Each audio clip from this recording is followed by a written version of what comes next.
As of February 2013, the Italian economic situation seems to be in crisis again following a split election. Let's take a closer look at exactly what is going on in the case of Italy in particular. For background, note that Italy is coming off a situation where it had a caretaker government led by Monti. This government was relatively popular with Germany and many of the other countries in the Eurozone, but it was not that popular among Italians. The government raised taxes a fair amount, it cut spending a bit, and overall the Italian economy has continued to be sluggish. Given that Monti did so poorly in the February elections, it seems that Italians don't actually see that light at the end of the tunnel. The Italian economy has had a very poor growth performance, and just to make this clear, if you look at per capita income here in about the late 90s, well, it's actually the same, more or less, as per capita income in Italy today.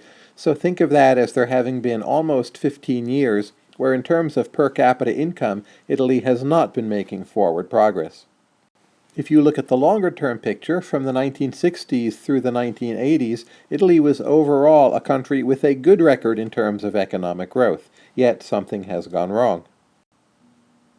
Slow economic growth and poor demographics and continued government spending has meant that Italy now has a debt-to-GDP ratio which many consider untenable that is right now about 120%. As a very rough rule of thumb, Rogoff and Reinhardt suggest that debt becomes a serious problem at about 90%, so Italy is now well past that point. Italy is also having export problems, and in part that stems from relatively high real Italian wages. Here are unit labor costs for a number of Eurozone countries. If we look at the blue line here, that is Germany, and you can see that those unit labor costs are well below those of Spain, France, and Italy, and that is one reason why German exports have done so well. If you look at Spain, the red line, you see unit labor costs rising, but then falling quite a bit, so Spanish export performance actually during the crisis has seen some recovery. But if you look at the line for Italy, the purple line, those unit labor costs are basically still going up, as is the case with France, the green line, and thus Italy and France share a common problem that they do not have their labor costs under control for export markets.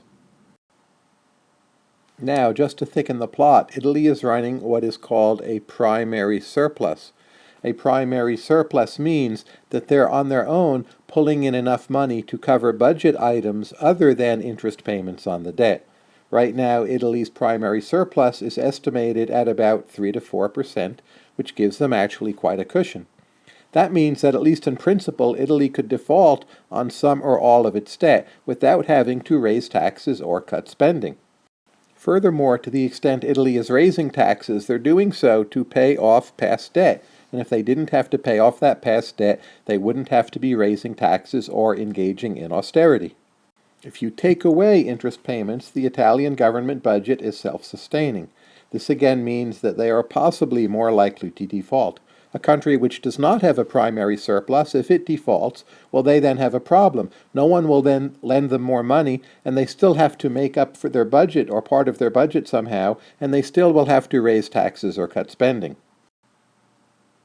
Given the results of the election, we now have in Italy a great difficulty of assembling a coalition, and if we put all of the elements together, what we have is slow growth in economic terms. We have high debt, which has been there for a while. We have unpopular government. We have government which now does have a possible option on a default because they are running a primary surplus. And we have a power vacuum because it's not clear who is in charge or who will be in charge. And put all together, that is a very dangerous mix of elements. The next question, it seems, is what will the European Central Bank do? As you'll see later in this class, there's a program called Outright Monetary Transactions, through which the ECB promises to monetize the debts of troubled nations. But to be eligible for this program, a nation is supposed to be undergoing a formal bailout with formal means of assistance. This is not currently the case with Italy. So what will happen? Well, stay tuned.